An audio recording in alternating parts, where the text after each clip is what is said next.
ಪ್ರಿಯರಾದವರೇ, ಯೇಸುಕ್ರಿಸ್ತನ ನಾಮದಲ್ಲಿ ನಿಮಗೆ ನನ್ನ ಪ್ರೀತಿಯ ವಂದನೆಗಳು.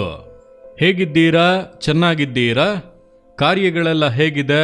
ಮನೆಯ ಕಾರ್ಯ, ಬಿಸ್ನೆಸ್ ಕಾರ್ಯ, ಕೆಲಸದ ಕಾರ್ಯ, ನಿಮ್ಮ ವೈಯಕ್ತಿಕ ಕಾರ್ಯಗಳೆಲ್ಲ ಹೇಗಿದೆ? ನಿಮ್ಮ ಕಾರ್ಯ ಸಕ್ಸಸ್ ಆಗಬೇಕಾ? ದೇವರು ಒಂದು ಆಲೋಚನೆ ಕೊಡುತ್ತಾರೆ ನೋಡಿರಿ. ಜ್ಞಾನೋಕ್ತಿಗಳು 16ನೇ ಅಧ್ಯಾಯ 20ನೇ ವಾಕ್ಯದಲ್ಲಿ, ದೇವರ ವಾಕ್ಯವನ್ನು ಸ್ಮರಿಸುವವನು ಸುಕ್ಷೇಮವನ್ನು ಪಡೆಯುವನು. ನೀವು ಮಾಡುವ ಕಾರ್ಯದಲ್ಲಿ ವಾಕ್ಯವನ್ನು ಸ್ಮರಿಸುತ್ತಾ ಮಾಡಿದರೆ ಸುಕ್ಷೇಮವನ್ನು ಪಡೆಯುವಿರಿ. ಕೆಲವರು ಹೇಳುತ್ತಾರಲ್ಲ, ನಿನಗೆ ಬುದ್ಧಿ ಇದೆಯಾ, ಯಾಕೆ ಹೀಗೆ ಮಾಡಿದೆ ಎಂದು ಹೇಳುತ್ತಾರಲ್ಲ. ಬುದ್ಧಿ ಇಲ್ಲದೆ ಮಾಡಿದೆಯಲ್ಲ, ಒಂದು ಜ್ಞಾನದಿಂದ ಬುದ್ಧಿಯಿಂದ ಮಾಡಬೇಕಲ್ಲ, ಒಂದು ವಿವೇಕ ಇದೆಯಾ ಎಂದು ಹೇಳುತ್ತಾರಲ್ಲ. ಹಾಗಾದ್ರೆ ನಾವು ಏನೇ ಮಾಡಿದರೂ ಸುಮ್ಮನೆ ಬುದ್ಧಿಹೀನವಾಗಿ ಲೋಕ ಜನರ ಹಾಗೆ ಸುಮ್ಮನೆ ಟಕ್ಕೆಂದು ಮನಸ್ಸಿಗೆ ತೋಚಿದ್ದೆಲ್ಲ ಮಾಡಬಾರದು. ಇದರಿಂದ ಏನು ಪ್ರತಿಫಲ ಸಿಗುತ್ತದೆ? ಈ ಕಾರ್ಯವನ್ನು ಮಾಡಿದರೆ ಒಳಿತು ಉಂಟಾಗುತ್ತದಾ? ಇದು ಹೇಗೆ ಮಾಡಿದರೆ ಸರಿಯಾಗುತ್ತದೆ? ಆ ಜ್ಞಾನ ಅದನ್ನು ಕೊಡುವವನು, ಆ ವಿವೇಕವನ್ನು ಕೊಡುವಂತವನು ಕರ್ತನು. ದಾವೀದನು ಹೋದಲ್ಲೆಲ್ಲ ಜಯ ಹೊಂದಿದನು, ಯಾಕೆಂದರೆ ವಿವೇಕದಿಂದ ಕಾರ್ಯ ಮಾಡಿದನು, ಬಹಳ ಜ್ಞಾನದಿಂದ ಕಾರ್ಯ ಮಾಡಿದನು ಎಂದು ವಾಕ್ಯದಲ್ಲಿ ನೋಡುತ್ತೇವೆ. ಹಾಗಾದರೆ ನೀವು ವಿವೇಕದಿಂದ ಕಾರ್ಯ ಮಾಡಿದರೆ ಅದು ಸಫಲವಾಗುತ್ತದೆ, ಅದು ಒಳಿತಾಗುತ್ತದೆ. ಅದನ್ನು ಕೊಡುವವರು ದೇವರು.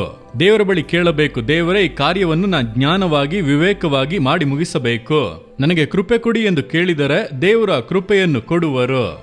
ಈಗ ನನ್ನ ಸೇವೆಯಲ್ಲಿ ಅನೇಕ ಕಾರ್ಯಗಳು, ಇದು ಮಾಡು, ಅದು ಮಾಡು, ಇದನ್ನು ಹೇಗೆ ಮಾಡುವುದು, ಅದನ್ನು ಹೇಗೆ ಮಾಡುವುದು, ಅನೇಕ ಪ್ರಶ್ನೆ ಯೋಚನೆಗಳು ಬರುತ್ತದೆ.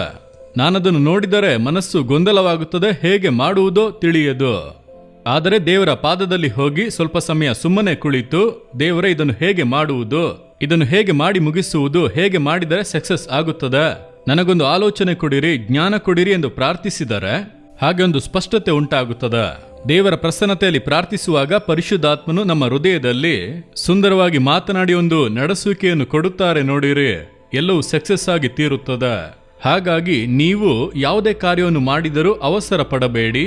ದೇವರ ಪಾದಪೀಠದಲ್ಲಿ ಕಾದಿದ್ದು ದೇವರ ಜ್ಞಾನ ಆಲೋಚನೆಯನ್ನು ಹೊಂದಿಕೊಳ್ಳಲು ಟೈಮನ್ನು ತೆಗೆದುಕೊಳ್ಳಿರಿ. ಹಾಗಾದ್ರೆ ವಿವೇಕದಿಂದ ಒಂದು ಕಾರ್ಯವನ್ನು ಮಾಡಿದರೆ ಕಾರ್ಯ ಜಯವಾಗುತ್ತದೆ, ಆ ಕಾರ್ಯ ಸಫಲವಾಗುತ್ತದೆ. ಹಾಗೆ ದೇವರು ಹೇಳುತ್ತಾರೆ, ಸರಿನಾ?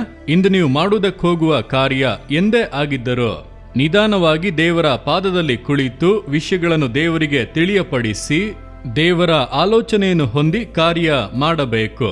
ದೇವರೇ, ನೀವು ನಮಗೆ ವಿವೇಕವನ್ನು ಜ್ಞಾನವನ್ನು ಕೊಡುವ ದೇವರು.